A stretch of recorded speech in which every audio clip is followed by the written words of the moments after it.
Šiandien aš noriu parodyti, kaip mokytis pulverstuką. Štai vat jo pasistojam ir o aš dar ant kojų nelabai moku, bet fainai lenkėsi ir tik pasiūsti.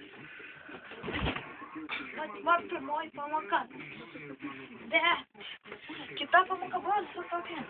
Išmokyt ant rankų. Gali trumpai irgi taip kalbūti ir panašiai, bet ir pulverstukas tikrai išeis.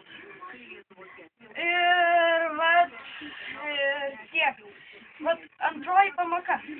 Veskite, vat galite dar užgalvoti sieną arba mesti rankas, vat taip geriau. Štai ši pamokėlė baigėsi. O dabar bus kita, kaip ilgiau stovėti ant galvos.